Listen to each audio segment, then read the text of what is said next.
नमस्कार दोस्तों।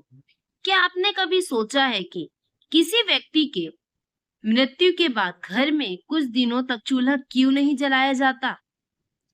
क्या यह सिर्फ एक परंपरा है या इसके पीछे कोई गहरा आध्यात्मिक रहस्य छिपा है?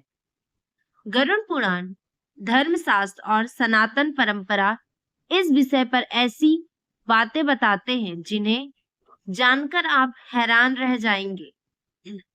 तो आज के इस वीडियो में हम जानेंगे मृत्यु के बाद चूल्हा क्यों नहीं जलाया जाता, इसका धार्मिक और वैज्ञानिक कारण क्या है, कितने दिनों तक यह नियम माना जाता है और अगर इस नियम का पालन न किया जाए तो क्या होता है। तो वीडियो को अंत तक जरूर देखें क्योंकि आखिरी में एक ऐसी बात बताऊंगी जो बहुत कम लोगों को पता होता है। इसलिए वीडियो को लास्ट तक जरूर देखिएगा। पहले बात करते हैं कि मृत्यु के बाद क्या होता है। सनातन धर्म के अनुसार मृत्यु केवल शरीर का अंत है, आत्मा का नहीं। गरुड़ पुराण में बताया गया है कि मृत्यु के बाद आत्मा कुछ समय तक अपने परिवार और घर के आसपास रहती है। इसी अवधि में परिवार शोक और धार्मिक नियमों का पालन करता है और जो नियम बनाए गए हैं उन नियमों का पालन करता है, क्योंकि मृत्यु के बाद आत्मा 13 दिनों तक घर के आसपास ही रहती है। इसलिए सारे नियमों का पालन किया जाता है ताकि वो मृत्यु के बाद जो आत्मा है वो शांति से जा सके। दूसरा, चूल्हा क्यों नहीं जलाया जाता? पुराने समय में चूल्हा केवल खाना बनाने का साधन नहीं था, बल्कि घर की पवित्र अग्नि का प्रतीक माना जाता है। चूल्हा मृत्यु के बाद घर में शोक का वातावरण होता है, इसलिए नई अग्नि जलाने से परहेज किया जाता है। परिवार का ध्यान भोग विलास की बजाय दिवंगत आत्मा की शांति और धार्मिक कर्मों पर रहता है ताकि उसकी आत्मा शांति से जा सके। इसलिए मृत्यु के बाद चूल्हा नहीं जलाया जाता है ताकि जो शोक है उसमें पवित्र अग्नि ना आ सके। तीसरा, वैज्ञानिक दृष्टिकोण।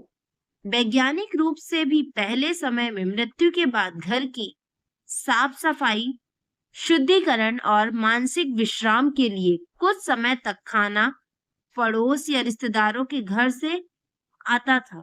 इससे परिवार को आराम मिलता था और वे अंतिम संस्कार की प्रक्रिया पर ध्यान दे पाते थे ताकि जो जिसकी मृत्यु हुई है उसकी आत्मा शांति से जा सके और उसकी जो अंतिम संस्कार की प्रतिक्रियाएं हैं वो अच्छे से पूरी हो सके।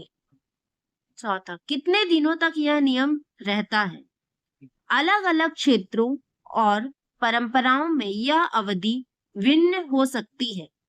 कई परिवार 3 दिन, कुछ 10 दिन और कुछ 13 दिन तक शोक नियमों का पालन करते हैं। ये स्थानीय परंपरा और परिवार की धार्मिक मान्यता पर निर्भर करता है, क्योंकि हर जगह अलग अलग नियम होते हैं।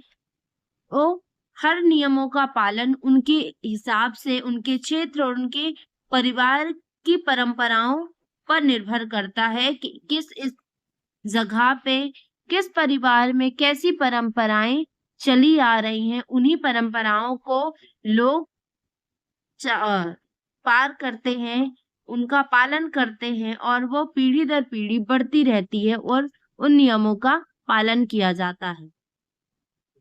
सनातन धर्म की हर परंपरा के पीछे कोई ना कोई आध्यात्मिक, सामाजिक या व्यवहारिक कारण होता है।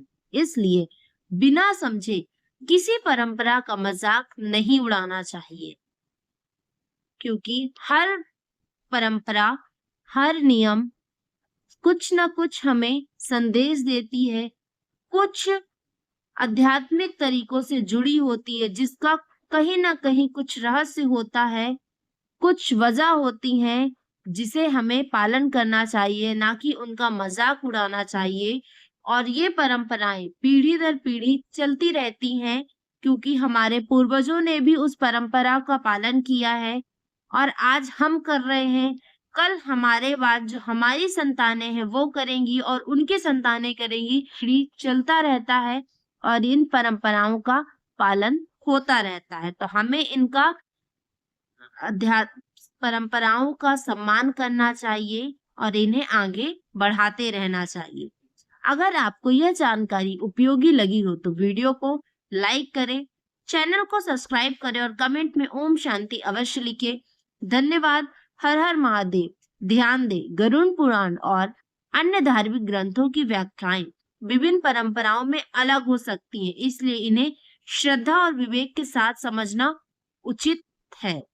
हर हर महादेव।